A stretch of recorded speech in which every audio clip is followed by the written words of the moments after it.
Hello दोस्तों, कैसे हैं आप सब। आज हम पढ़ेंगे क्लास 10 साइंस का चैप्टर 5 तत्वों के आवर्त वर्गीकरण। अब तक कुल 118 तत्वों की जानकारी है। तत्वों के वर्गीकरण का अर्थ उनके गुणधर्मों के आधार पर अलग अलग समूह में व्यवस्थित ढंग से रखना। सबसे पहले तत्वों को धातु व अधातु में वर्गीकृत किया गया था।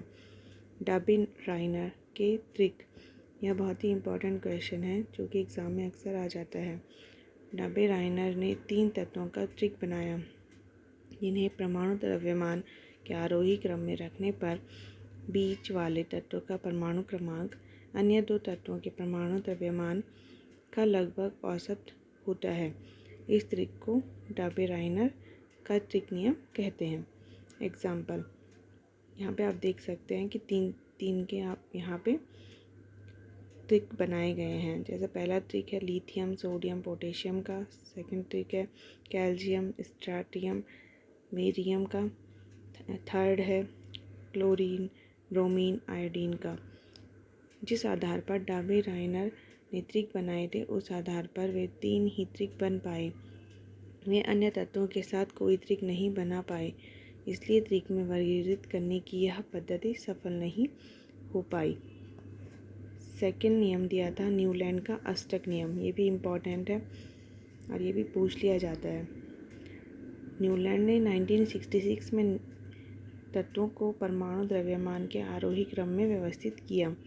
उन्होंने सबसे कम परमाणु द्रव्यमान वाले तत्व हाइड्रोजन से आरंभ किया तथा 56वें तत्व थोरियम पर इसे समाप्त किया।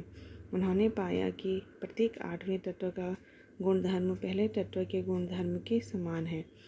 इन्होंने उनकी तुलना संगीत के अष्टक से कर दी, इसलिए इसे अष्टक नियम कहा जाता है। न्यूलैंड के अष्टक नियम की सीमाएं, यह केवल कैल्शियम तक ही लागू होता है।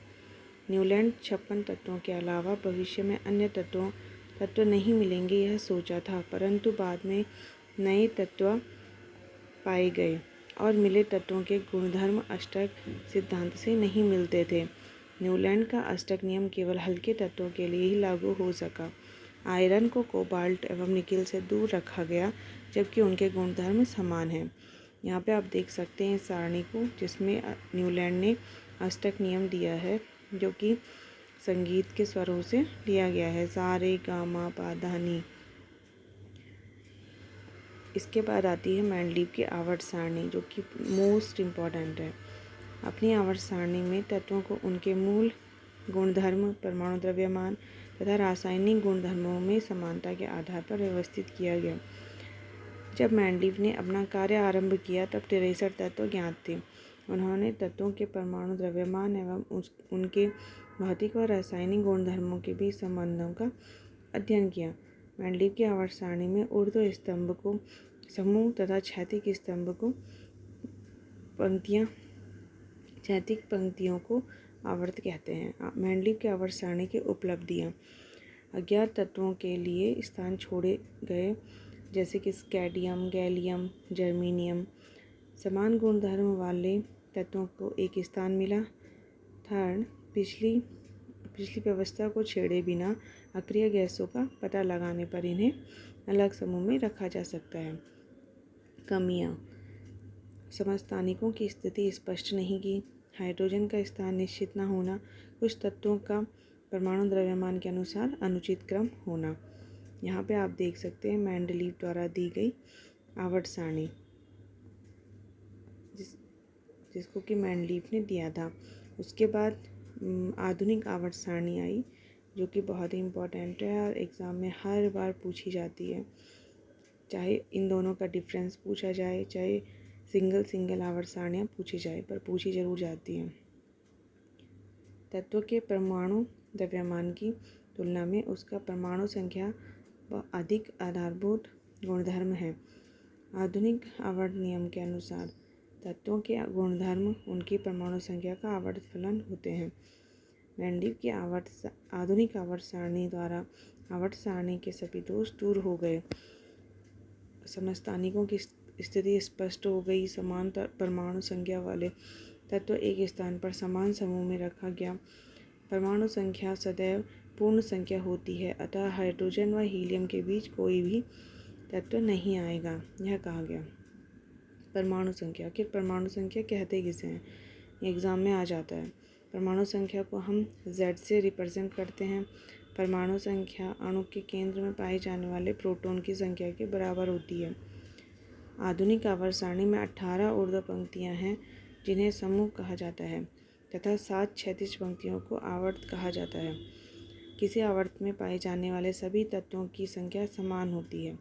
एग्जाम्पल यहाँ पे आप देख सकते हैं, lithium, barium, boron, calcium, nitrogen, इन सभी तत्वों के कोशों की संख्या समान है। इसके अलावा एक समूह में सभी तत्वों में संयोजी इलेक्ट्रॉनों की संख्या समान होती है।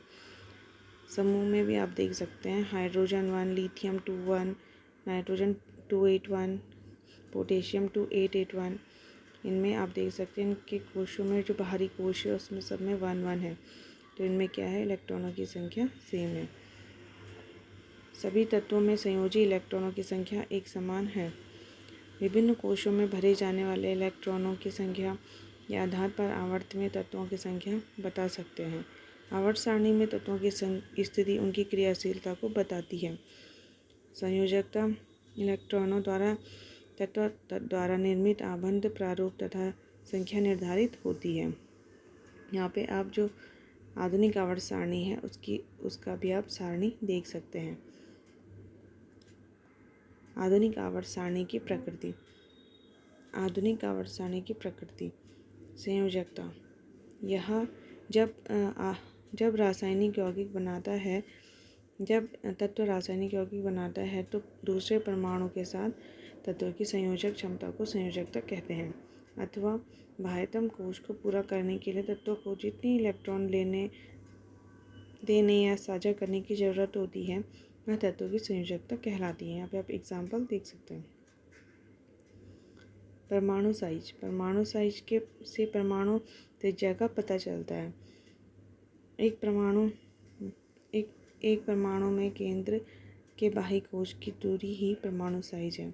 आवर्त सारणी में बाएं से दाएं जाने पर परमाणु साइज घटता है और नाभिकीय आवेश बढ़ता है। समूह में ऊपर से नीचे आने पर त्रिज्या बढ़ती है क्योंकि नई कोश की संख्या बढ़ती है, जिससे नाभिकीय व बाह्य कोश की भी दूरी बढ़ती जाती है। यहाँ पे आप देख सकते हैं समूह में ऊपर से नीचे आने पर परमाणु त्रिज्या बढ़ रही है। धात्विक गुण। धात्विक गुण का अर्थ है किसी तत्व के परमाणु द्वारा इलेक्ट्रॉन त्यागने की क्षमता। धातुएं आवर्त सारणी में बाईं तरफ रखी गई हैं। आप आवर्त सारणी में देख सकते हैं धातुएं बाईं तरफ रखी जाती हैं। आवर्त सारणी में बाएं से दाएं जाने पर धात्विक गुण कम होता है। धातु इलेक्ट्रॉन खोते हैं और धनात्मक आयन बनाते हैं, अतः वैद्युत धनात्मक तत्व कहलाते हैं। अधात्विक गुण। अधात्विक वैद्युत ऋणात्मक होते हैं, इलेक्ट्रॉन को ग्रहण करते हैं। अधातुएं आवर्त सारणी में दाईं ओर पाई जाती हैं।